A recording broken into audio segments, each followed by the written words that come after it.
Welcome to the Leadership Conversations podcast. I'm your host, Jono White. I'm the founder and principal consultant of Clarity.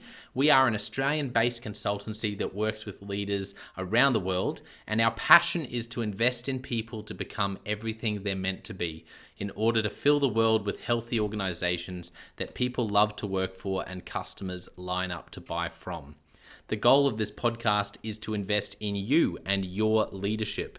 If you're just joining us for the first time, then feel free to check out consultclarity.org. That's our website, consultclarity.org. We have so many free resources on there, the most popular being our 7 Questions on Leadership series. We've had more than 1,500 leaders from around the world in all different sectors give their in-depth answers on leadership, what books they love, what they found most challenging, the most meaningful stories, how they structure their time through the day. That's free, so go and check it out. And we'd love to interview you about your leadership. I believe you have advice from your experience, your context, and your life so far that is important and can help other leaders. It's also a great way to give back. It's free to get involved, and you can do so by going to consultclarity.org/7-questions-interest, or just Google consultclarity.org 7 questions interest and fill out the form that pops up. We have a free resource for you on our website. It's called Leadership Survival Guide. It's a 57-page ebook. It has interviews with 10 world-class leaders, and you can go to consultclarity.org. It's right at the top, and get that today. We also have a daily email that we send out to over 15,000 leaders, and that email contains the highlights, our best content from our podcasts, our blog, my book, the books that we're loving that are out there about leadership. It's also the best way to get access to our masterclasses and workshops before anyone else. And there's also exclusive and limited special options just for subscribers. And you can subscribe by going to consultclarity.org/subscribe. Now, my gift to you is to work incredibly hard to provide the best leadership content I can to invest in you and your leadership. So if you're finding our content helpful, if you find this podcast helpful, then your gift to me could be this. If you do find it helpful, then write a review or rate our content and make sure you subscribe or follow. I can't emphasize enough how helpful that is. It really does help us to get the word out there so we can invest in more leaders to become everything they're meant to be. It also means a lot to me personally when people like you and people in our community share our content on social media. So if you do that, then please do look for me, Jono White, to tag me, and look to tag Clarity on whatever platform you're on. And our team, including me, I'm always looking to see when people have mentioned us so that I can engage with you. And also we look at sharing content. So if you write something about something we've done, there's also a good chance we'll share that with our followers. So if you could do that, that is a massive, massive help as we try to invest in as many leaders as we can around the world. Last of all, you can check out my book about how to deal with difficult people even if you hate conflict. It's called Step Up or Step Out. It's available on Amazon.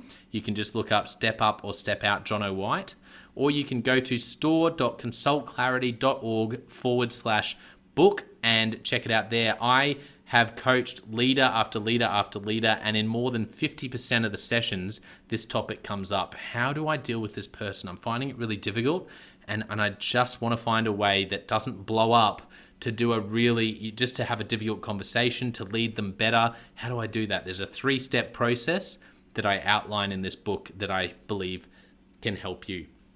Okay, let's get into today's episode of the Leadership Conversations podcast. Enjoy.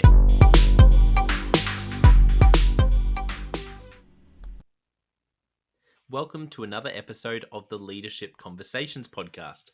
Today's guest is Raymond Schmidt. Raymond is the head of upper school at Escuela Internacional Sampedrana school in Honduras. I did my best attempt. I did study a little bit of Spanish, but we'll find out in a moment. I've got so many questions about Honduras and The first question I'll be asking about in a moment to check, as I just said that out loud, is what language they speak in Honduras and Guatemala, as we'll find out why in a moment. Welcome to the podcast, Raymond. Thank you for having me. It's an honor to be here today, and I appreciate the invite. Thank you. Now, before we give everyone context, just for my own sanity, what language is primarily spoken in Honduras and what language is primarily spoken in Guatemala? Yeah, in both countries, it is Spanish is the native language. Okay, However, in the roles which we will discuss in a little bit that I serve in, they're dual language programs, dual language schools and environments. So in those particular environments, it's about 50-50 English and in Spanish. sure. But primarily throughout both of those countries, it is Spanish. Well, I feel a lot better because after I just said Spanish, I thought, man, if they don't speak Spanish there and it's a different dialect or something, I'm going to look really, really silly. Which is okay. I'm used to that happening from time to time, but I thought I'd clear that up. And in this instance, not so. Tell us about what you've been doing. And you're in the middle of a transition between two schools, hence what the countries that I just mentioned, and what you're going to be doing in this new role you're stepping into.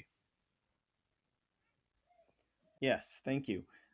So for the past 4 years, I was serving as the lower school principal or the head of lower school, which is pre-K through fifth grade at Colegio Americano de Guatemala, or also known as the American School of Guatemala in Guatemala City.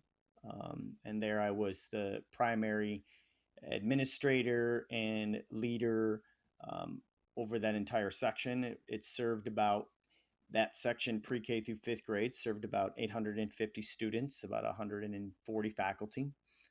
As I'd mentioned just a few moments ago, it's a dual language program where students are learning all of the disciplines in both languages. And it really was a fabulous opportunity, an opportunity that helped to grow and strengthen my leadership skills while also being able to serve the community and the faculty that were in the lower school section. Um, that has led me to the position I will be moving into in the next couple of weeks in San Pedro Sula, Honduras, which is as you had mentioned, at Escuela Internacional Sampedrana. And I will be serving there as the head of upper school. So, a similar role, different grade levels from sixth grade to 12th grade, where I will be working with the principals in the middle school and in the high school, all the administrative staff in those two sections, really helping to bridge those two sections to become more aligned in their practices and their assessments, in meeting students' needs and working with families and so forth. So I'm really looking forward to that opportunity, again, to strengthen my skills and also be able to offer what I've learned along the way and bring that to the EIS community. Yeah, fantastic. One question I want to ask you, we have a lot of educators who listen in all parts of the world. What is the difference between an international school located overseas and, say, a public school that, for our American educators who might be listening, they might be much more familiar with a public or an independent school in the US or here in Australia, where I'm based.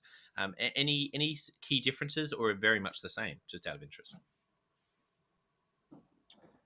Well, I would say the biggest difference, which may be fairly obvious, is the population that we serve. In the states, it's typically very very local, pinpointed to the students that are in that particular region, in that particular culture, in that particular community. And although that is still true to some extent of international schools, especially those outside the U.S., it also serves a large population of students from all over the world, typically students that are there with their families and have been referred to those schools by the embassies that they are there serving. So, for example, at the school in Honduras, much like the school in Guatemala City, there may be families there working and serving from Canada, from the US, from the UK, from Australia, It could be business related, it could be construction related, it could be government related, it could be any number of reasons. So they're there living with their families.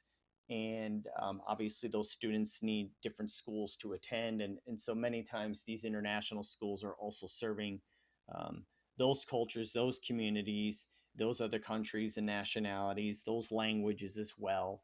So it really bridges multiple countries and cultures and languages together to that one particular school. So that would probably be the one big flagship difference. And then in Yeah. my particular case, with Hmm. both of these schools, um, it is a dual language program where they are learning all of the disciplines in both of the languages, which is fairly unique as well. There are many schools in the States where they may have a language immersion school where you're emerging students into a particular language. But in this case, all students are learning all of the disciplines simultaneously in both languages.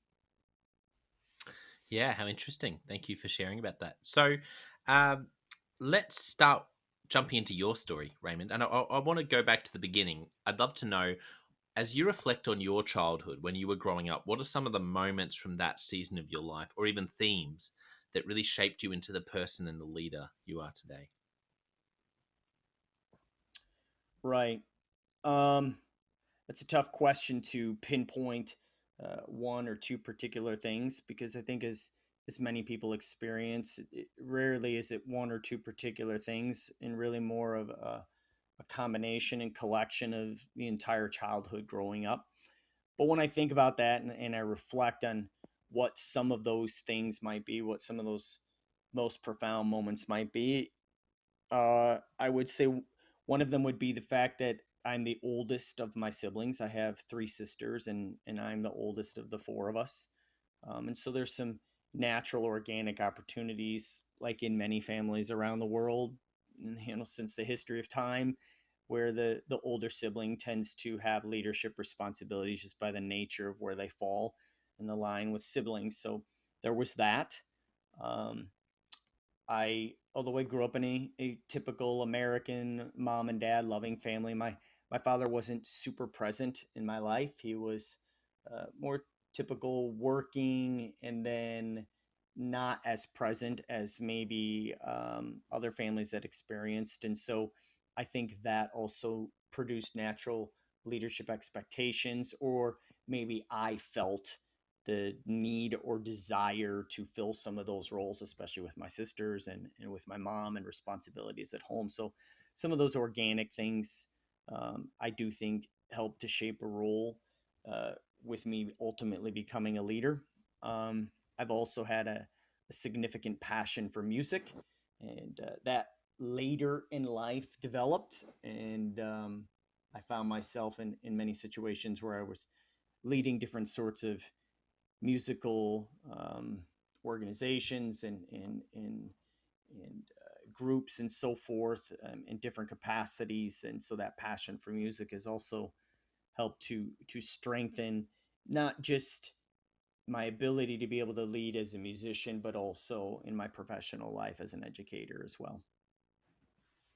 Yeah, absolutely. I think music is, it's like sport. It's one of those things that does um, comes up a lot for. I just think it's one of those things that, say, if you're playing any sort of music in a band of any kind, is there's unique dynamics and challenges around that has some parallels to leadership.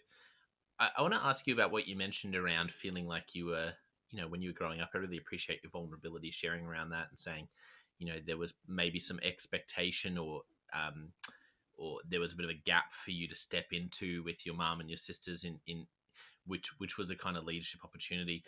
The thought that came to my mind was around this idea of the burden of responsibility, and that's what I heard in that story. Is that something that you've always felt, is kind of this burden of responsibility to lead your sisters, or to be a leader in your family and fill that gap, and in your career as well? Or is that something, or does that not resonate?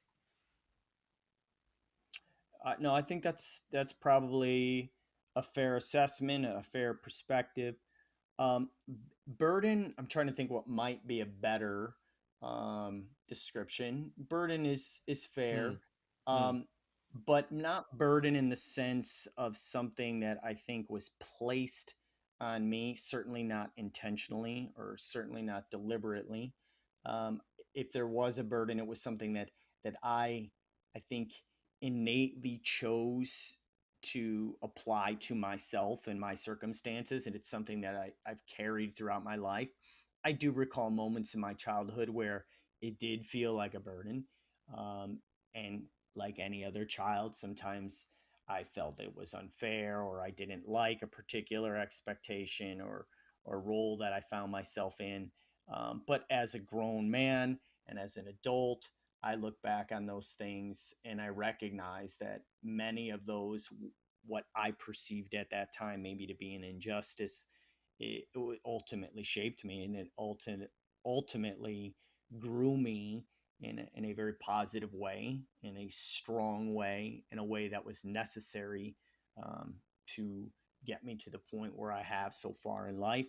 And mm. so, although it may have appeared and felt to be a burden at that time, I now look back on that and think those were necessary steps that I needed to take, without necessarily knowing it in that time and space.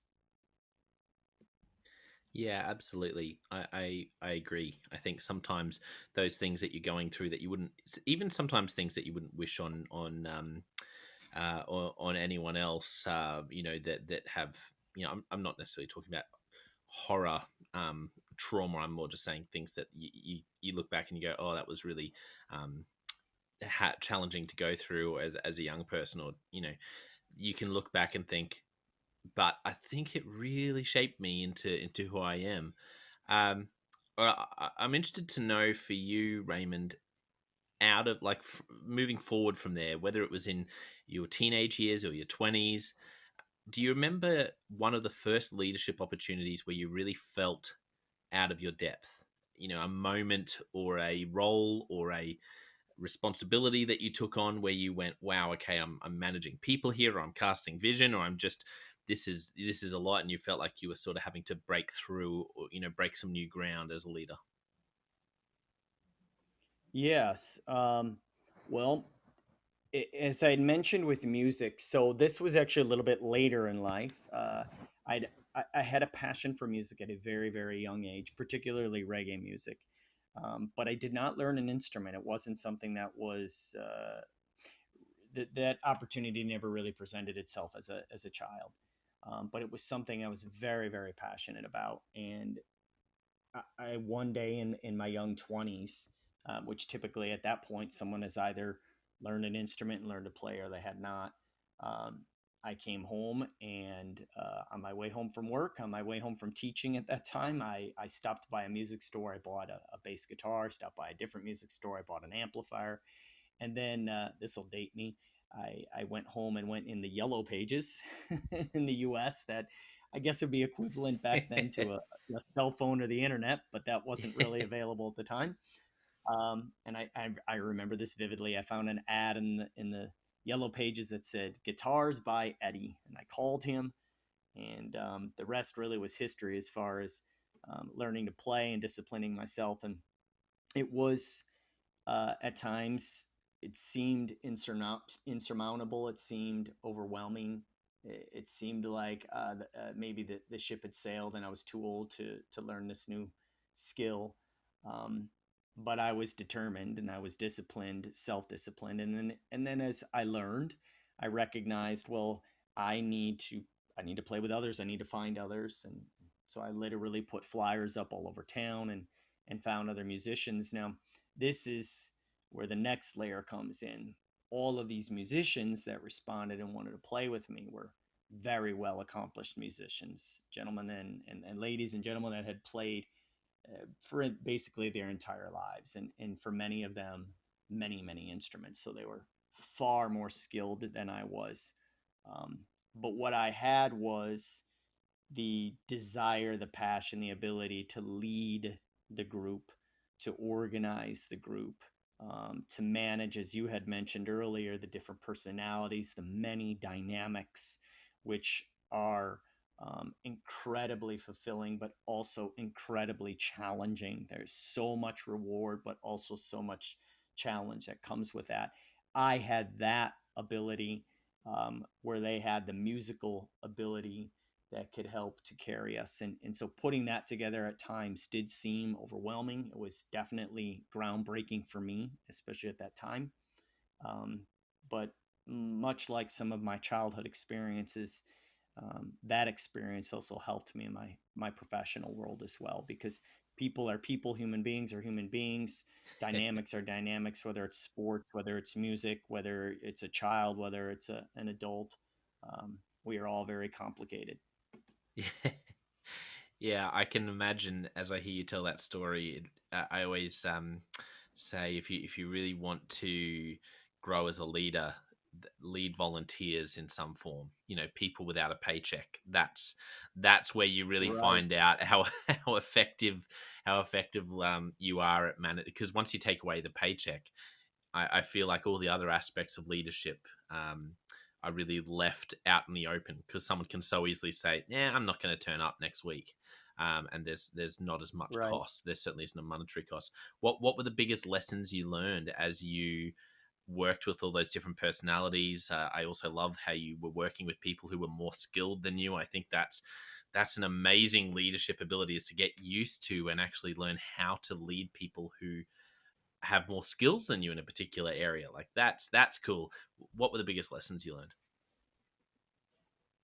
Well, and that ties into exactly what you were hearing, and that is, so imagine, there was no doubt that I was the least skilled musician, and with all of the people I had played with, um, there was no question. That was obvious. That was evident.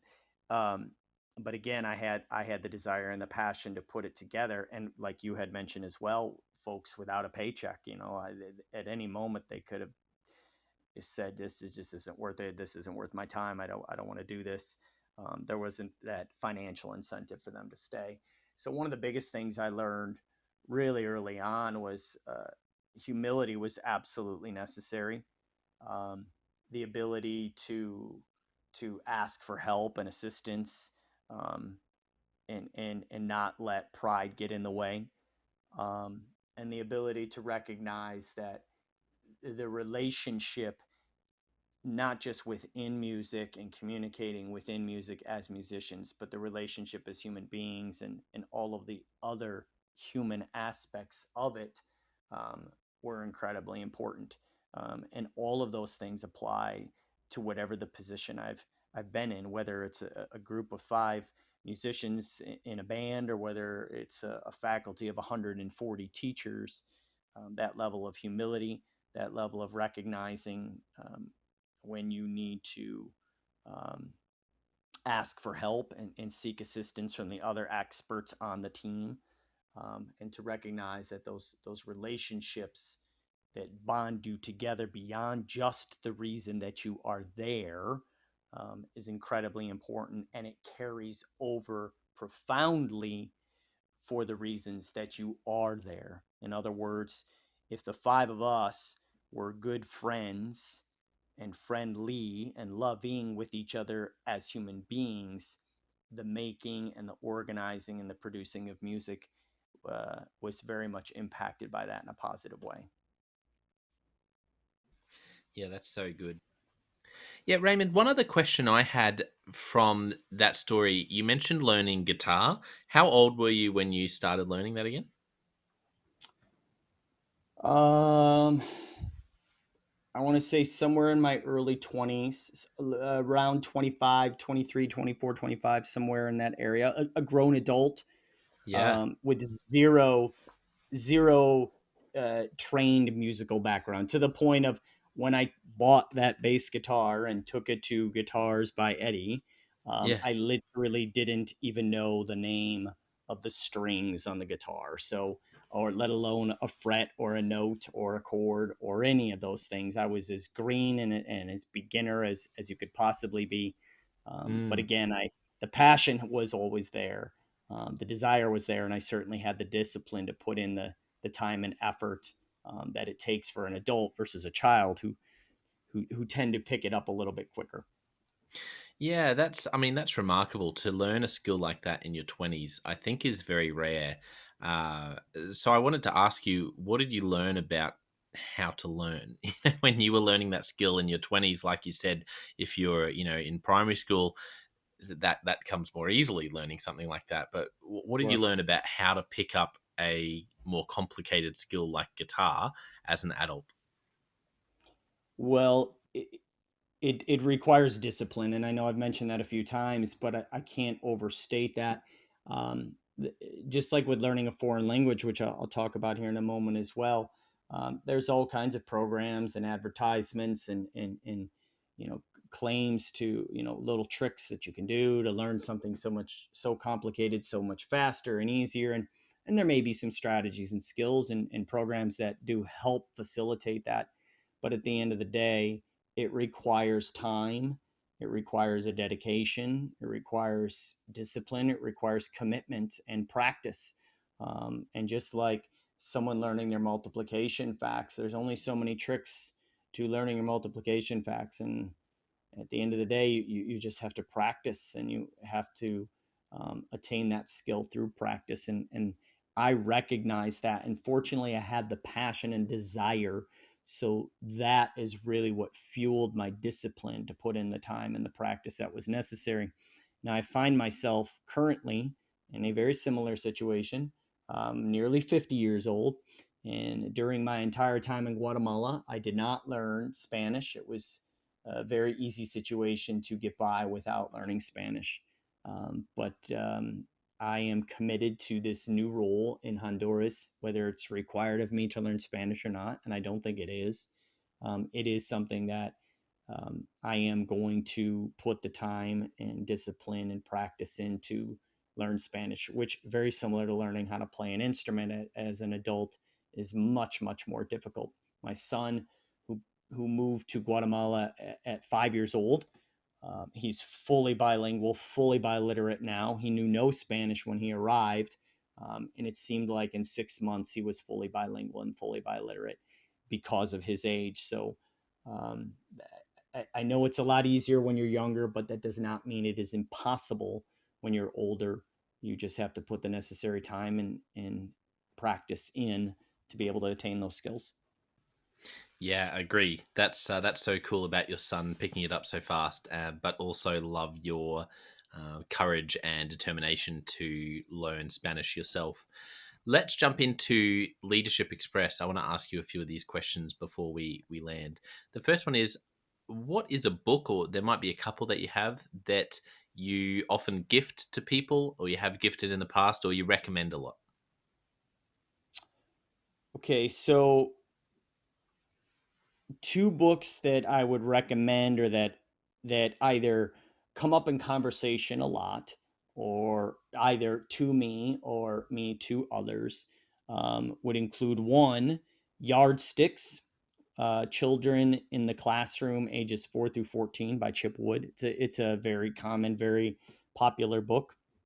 Um, and by the title or the name of the book, Yardsticks, it's kind of outlining ages and stages of developmental appropriateness and expectations with children from ages 4 to 14, and it can really help to guide educators and administrators and parents as well. It's even a book that I've recommended to parents and not just educators. And then another one is a book that is shared more in my academic community. It's a book that I was deeply involved with during my doctoral studies, and it's called Servant Leadership by Robert K. Greenleaf. And he, amongst many other different styles of leadership that are discussed in the book, um, as indicated by the title, it really places an emphasis on servant leadership, and it was very profound to me because I see a lot of uh, parallels to my natural innate style of leadership in conjunction with how he describes a servant style leadership.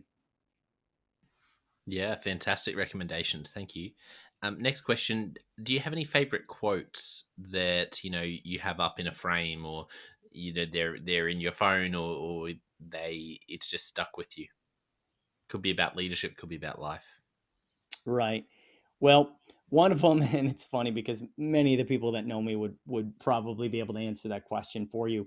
And it's a very, very common phrase, but it's one that I think it is very common because it really holds true. And I think through the last couple of years, with what the whole world has gone through, it rings louder and more true than ever before. And that is, it takes a village. And I don't think any educational system around the world could have gotten through what we just went through with the pandemic and virtual education and everything that came with that if we didn't all pull together. It required administrators and teachers and students and parents and community stakeholders and the entire educational community, and to some extent the entire world, to really work together to get through an unprecedented challenge that we've never seen before, we've never experienced before. But even regardless of the pandemic and what we went through, I find that it takes a village is one that has stood the test of time and will likely continue. Yeah, that's so good. This question, you can pick something lighthearted or something more serious. What's a movie or a TV show that is a favorite of yours or has really had an influence on you? Right. So I haven't owned a TV for nearly 20 years. And so I really don't know TV shows at all. And I haven't gone to the movies in quite a while. So I'm more of a listen to podcasts, listen to radios and so forth in my daily audio intake is through the Daily Wire. I'm not sure if you're aware of the Daily Wire. It's a news broadcast compilation of many different individuals, but Yeah. I'd say that's my regular steady diet of of entertainment and information.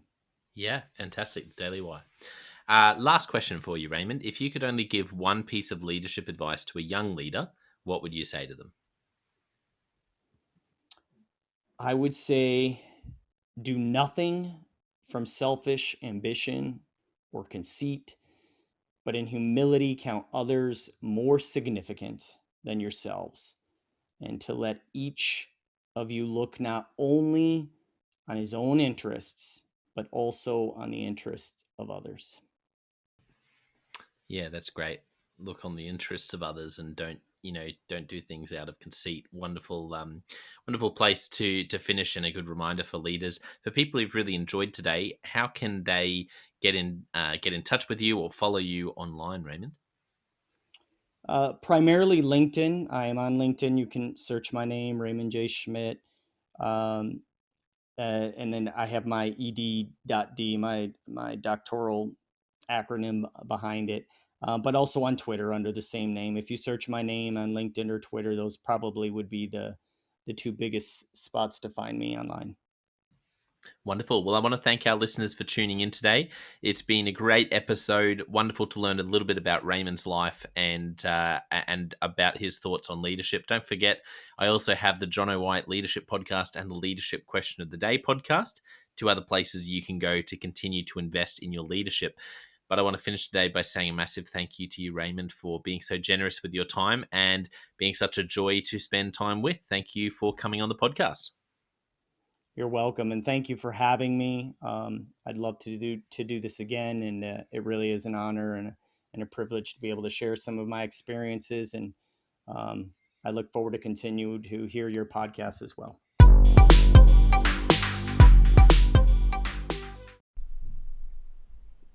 Well, I hope you enjoyed that episode of the Leadership Conversations podcast as much as I did. If you're joining us for the first time, don't forget to check out consultclarity.org. That's our website, consultclarity.org. We have so many free resources on there, including our 7 questions on leadership series.